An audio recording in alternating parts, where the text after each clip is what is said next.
Sementara itu pemirsa, kelompok pekerja dan buruh akhir-akhir ini dibuat gerah dengan draft rancangan Undang-Undang Cipta Tenaga Kerja Omnibus Law. Dan kita akan lihat beberapa pasal yang krusial yang sempat terungkap.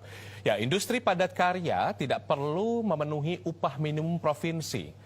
Lalu, cuti berbayar untuk pekerja dihapus dengan adanya Omnibus Law.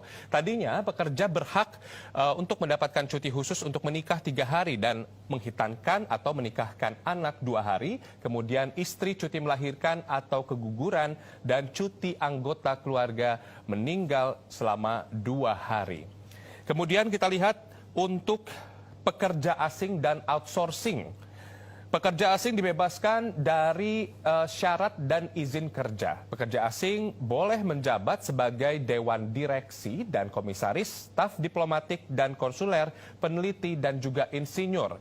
Pekerja asing startup dibebaskan bahkan dari syarat izin kerja. Outsourcing pun diperluas. Perusahaan boleh membuka outsource untuk beragam jenis kerja di perusahaan, tidak dibatasi hanya kerja inti. Outsourcing bisa dipekerjakan sebagai freelance maupun kerja paruh waktu.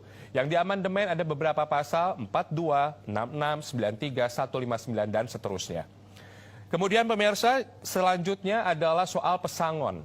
Nah, pembayaran pesangon selain tunjangan dasar dikurangi atau dipangkas sama sekali.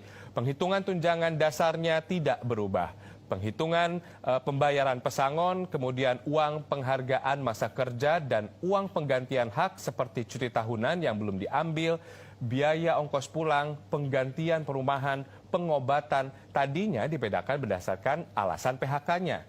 Nah, dengan Omnibus Law semuanya dihapus. Pemberi kerja hanya perlu memberikan pesangon dan UPMK.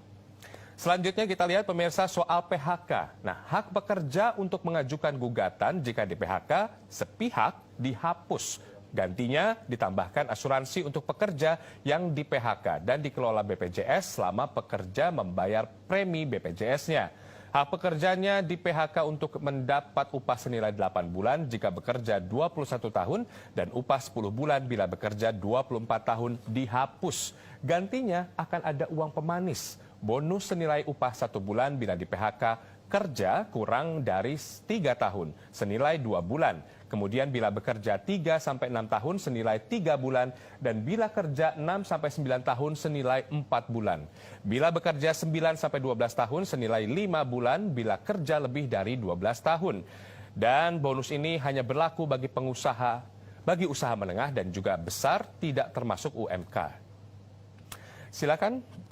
Kita akan melihat bagaimana apakah Omnibus Law ini akan disahkan oleh pemerintah atau tidak.